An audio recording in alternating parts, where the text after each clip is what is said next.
Hello and welcome. Welcome back mga kapatid. Ang reading na ito is about the person na naalala ka.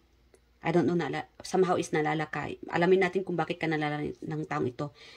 No contact, no communication. It could be recently lang or forever o matagal na, no, na wala kayong communication ng taong ito. Alamin natin kung bakit ka naalala ng taong ito. Alright, Spirit Angels, sino itong taong naalala ng ating mga collective? No contact, no communication. Okay.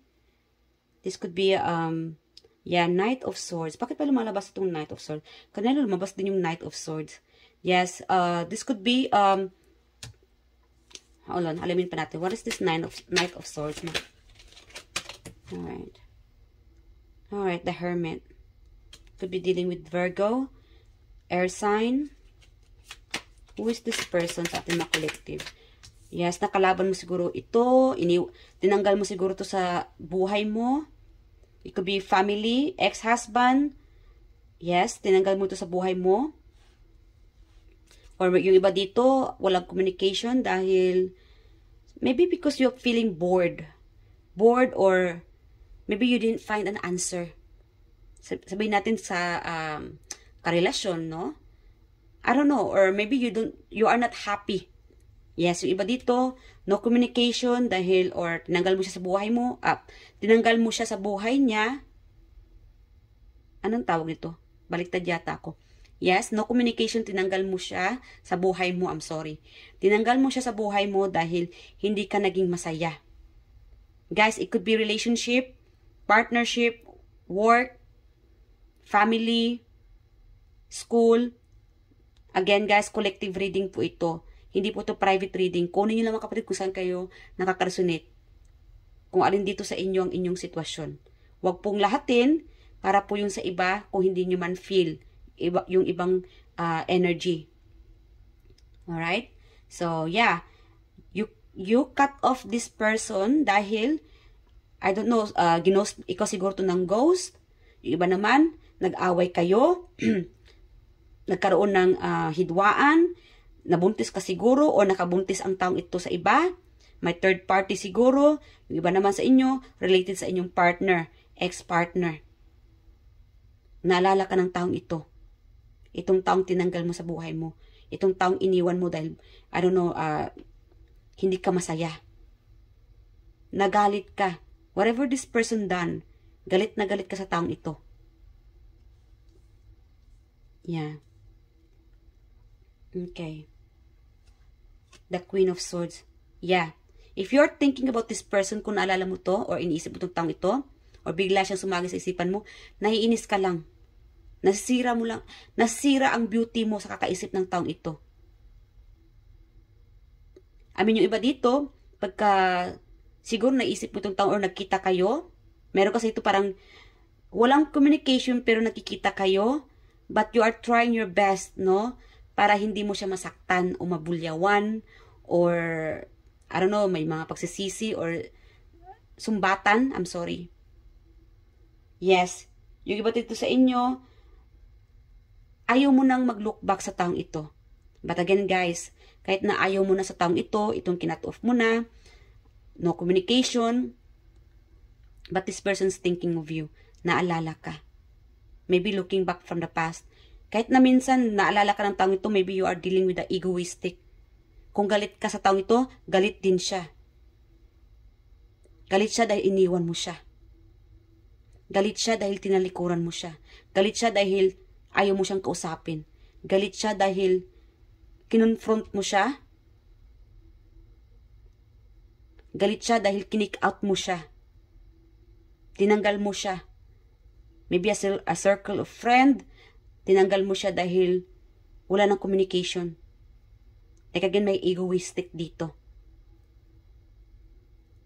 So you guys are sitting on the throne. You are in control. Nakukontrol mo ang sarili mong ito whenever you think about this person. Yes, you are strong enough, guys. Kaya nga, di ba? Kinat off mo siya. My heart breaks. Yung iba dito, I think you are just, yung iba dito, like again, may friendship kasi din dito eh. Or somehow is hindi ka interesado. Yes, kaya tinanggal mo siya sa buhay mo. Yeah, tinanggal mo na siya sa buhay mo. Bored, or maybe you're not finding happiness or hindi ka feeling secured sa taong ito, or you are following your instinct dahil ka ko siguro sinungaling ito, or betrayal. Yeah, may betrayal siguro dito, sinungaling, or third party na nagalit ka nang malaman mo na may iba pala. Okay. So, alamin naman natin yung sitwasyon ng taong ito. So, this is so far mga kapatid, ang nakuha kong energy. Kung hindi mo feel, no, itong sitwasyon na ito, na hindi ikaw ito, gato ganyan, ma'am, hindi po ako ito, then hindi ito para sa'yo. Para yun sa iba. Skip mo na lang. Alright? So, yes, yung iba dito sa inyo, focus ka na lang sa finances mo, sa growth. Yung iba dito, parang marami ka pang gustong sabihin sa taong ito. Maybe yung iba dito, you are still looking forward to face this person. If ever na itong taong ito ay lalapitin ka, kakausapin ka, siguro gusto mo siyang sumbatan. Marami ka pang gustong sabihin sa kanya. Ang dami mong gustong sabihin na hindi mo pa nasabi. O siguro yung iba dito sa inyo, nagkakaroon ka ng mga ideya, no, na gusto mo itong sabihin sa kanya. And ready ka na kausapin ang taong ito no matter what. Yung iba dito sa inyo, nagtitimpi ka. Yeah. Okay. So, like again, focus ka sa finances mo. And I think yung iba dito, hindi pa nakapag-move on sa ginawa ng taong ito. Pagtataksil, or betrayal, or siguro bored ka, or not satisfied yung iba dito. Hindi ka satisfied sa taong ito. Or may mga bagay na hindi nasabi. I don't know. Very specific. Yeah. Meron kasi dito silent treatment. Siguro nananahimik ka at ang taong ito ay nananahimik. Yes, parehas kayo nananahimik. Okay. Or for some reason is nagagalit ka dahil ginos ka siguro ng taong ito, or ang dami mong gustong i-explain, ang dami mong gustong sabihin sa kanya, and yung iba dito, very specific, no? Hindi mo alam kung anong nagawa mong pagkakamali. Like, guys, minsan, nagkakapalit-palit yung energy, ha? This could be you, or this could be the person on your mind, or the person na kadil mo ngayon na cutting off, walang pag-uusap, or nagkaroon kayo ng hidwaan, betrayal, yung iba dito, third party, or kinick out mo, tinanggal mo siya sa buhay mo, pinalayas mo. Yes. Yes, until now, itong taong ito, meron itong nalulungkot. Nalulungkot siya sa pag-alis niya. Dahil ang dami niyang gustong sabihin sa inyo. Yung iba naman, naiinis, nagagalit dahil bigla ang inalis mo siya sa buhay, or dahil siguro hindi niya tanggap ang pagkakamali niya. Like again, egoistic. Meron siguro itong third party. Like again, we have fire sign, air sign, earth sign. Yeah. Maybe we have here Virgo. Yung iba dito, very specific here. Ano pa? Okay. Spirit Angels, bakit naalala ng taong ito ang ating mga collective? Bakit naalala ng taong ito ang ating mga collective? You know what? Palitan ng ibang barahan. Hold on. Alright. Bakit naalala kayo ng taong ito? No communication. Okay. Three of Wands. Like again, there could be third party. Meron siguro dito na inalis niya na siguro, no? Inalis niya na siguro ang kanyang third party, ang kanyang karelasyon. Siguro may breakup.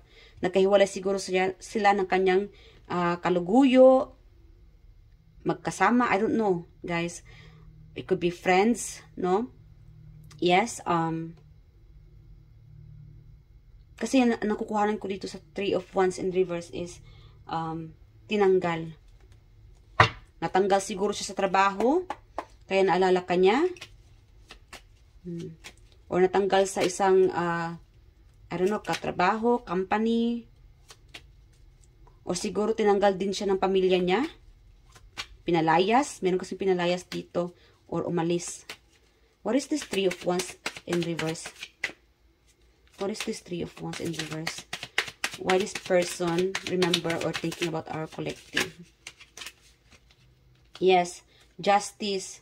The devil. Guys, meron itong kinarma. bumabalik-balik ka sa kanyang isipan. This person doesn't know. Hindi niya alam kung bakit lumalabas ka rin sa isipan niya. Naguguluhan din siya.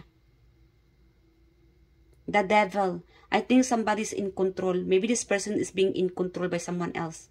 Siguro may mga third party, or it doesn't have to be third party na ibang karelasyon, no? Someone else na pumapagitna sa inyong sitwasyon. May nakikialam. Siguro may nakikialam sa inyong marriage, sa trabaho, could be related sa trabaho, paperwork, sa finances, yes, or someone here na I think this person's being in control. Hindi niya alam, no, na hindi niya na-realize na may ibang tao or someone here na kinokontrol na pala siya, may nagmamanipula sa kanya. Or it could be the devil is controlling your person right now. Baka nadidemonyo itong taong ito. Or siguro, you might be dealing with the person na demonyo. May pagka-demonyo talaga ang taong ito. Kaya nga ang demonyo din ang nagkokontrol sa kanya. Kaya napapaisip siya na hindi maganda. Like again, siguro ang taong ito is parang gusto niya magbago, kaya lang someone here is controlling your person. Yeah. Like again, meron dito contract, justice about contract. Like again, siguro ang taong ito, bigla kang naalala, naisip, dahil gusto niya sigurong, like again, kinakarma ba? Someone or something is pushing your person to fix. But this person doesn't know yet. Ano ang next na gagawin niya? Ano ang susunod niyang hakbang para maayos kayong dalawa? Signing contract or making a negotiation, makipag-negosasyon sa inyo. Guys, it's up to you. No, kasi may plano dito na wants to fix or make a negotiation. I'm sorry guys ha. Makipag-negotiation. Ano ba? Sorry. Yes, negosasyon. I'm sorry guys. Yes. Naguguluhan ng tang ito. Puro to. Dalawa. Wow, sunod-sunod oh. Dahil on the bottom, this person still care for you. Maybe you are dealing with a person na in denial. The truth is, mahal na mahal ka pa rin ng taong ito. This person still care for you. Kaya lang, maybe like again, controlling or maybe mga toxic ang tao sa paligid niya. Puro to o lumalabas. Two of Swords, Two of Wands, Two of Pentacles. Lahat ng two. Wow, lumabas. Kahit justice ito. Two of Cups. The Lovers. Sa huli, mahal na mahal ka pa rin pala ng taong ito. Kaya naalala ka niya, naiisip ka niya. Meron kasi dito na gusto niyang ma-fix, maayos kayong dalawa. Kahit sabihin natin, nagkaroon siya ng ibang pamilya sa iba, nagkaroon siya ng anak sa iba, whatever na nagkakamali ang taong ito, gusto niyang maayos, pagpapatawad. Kaya lang, egoistic. Lumalabas pa rin yung pagiging egoistic niya, or controlled by the devil, or in general, no, a person. Another person na nagkukontrol sa person mo. So, alamin natin kung ano ang actions na plano na gagawin ng taong ito kung bakit kanya naalala. Spirit ka rin Diyos, ano itong plano ng taong ito sa ating mga collective? Ano ang planong actions niya na gagawin in the future sa ating mga collective? The person. The moon, hidden, nakatago. Sikreto na muna. Sikreto na muna dahil siguro in a relationship pa ang taong ito, or sikreto na muna dahil hindi pa na talaga alam ano ang gagawin niya. But this person is planning to communicate, reconcile, reunite. Kasi stuck pa siya oh. Maybe LDR, long distance. Yeah. Three of Wands na naman. Like again, third party siguro. Baka may ibang pamilya na ito o committed na sa iba. But somehow guys, kahit na the moon, hidden, nakatago pa ito. Knight of Swords, baka biglaan ito. Pag itong taong ito ay tinupak, biglang tutupakin, magpapakita ito sa inyo. Haharapin ka niya, confrontation could be, or kakausapin ka niya somehow. Guys, prepare yourself whenever this person coming. I know sabihin natin ready na ready ka. But of course, when this person's coming to approach you, kausapin ka, kontrolin, kumalma ka lang. Kalmahin, prepare, and I think it's best to have communication na kalmado ka na harapin ang taong ito. Para iwas na magkaroon kayo ng hidwaan muli or lalaki ang inyong galit or ang sitwasyon na ito. Harapin mo muna and listen, no? Pakinggan mo muna kung anong sasabihin niya before tayo mag-react. Alright? So, yes, that's the plan for this person. And pagka sabihin na i-confront ka niya, anong sasabihin ng taong ito sa inyo? Spirit Guardians, anong sasabihin ng taong ito sa ating mga collective? No communication, if ever na magkaroon ng communication in the nearest future. Kasi biglaan ito, guys. Itong taong nakakausapin ka. Ex-friend, ex-relationship, kaklase, katrabaho. Biglaan itong pagkikita ninyo, pag-uusap. Kumbaga, pagtutupakin. May tutupakin dito eh. Para mag-February, no? Biglaan tupakin ang taong ito. Yes, magpapakita. Like again, guys, 3 of Pentacles. Like again, 3, 2, yes, 32, 23. That could be you. And this could be, maybe this person wants to fix things up. It's up to you guys kung gusto mabuo ang inyong pamilyang muli. This is related sa family. Ex-lover, ex-husband, ex-wife, no? Ama ng imong anak. Or, like again, relatives could be, biglaan ito. No? So, it's up to you guys if you want to take this person again. So, pakiramdaman ang inyong instinct kung totoo ba or genuine ang kanyang pagbabalikan sa inyo. Alright? So, advice na tayo. So, wala na muna tayong advice. I think I already said enough, no? Ano lang tayo, initials ng taong magbabalik. Itong taong hindi nyo kausap. Initials. Okay, so we have here A, S, G, F, V, O, S, A, and P. Alright? So, hanggang dito na mga kapatid, I do hope present sa inyo ang reading na ito. Tag-enjoy ka sa reading na ito. I love you guys and ingat po kayo palagi and be vigilant whoever this person coming back or bigla ang magpapakita o magpaparamdam or kakausapin ka. Alright? So, thank you at mag-ingat po kayo palagi and bye.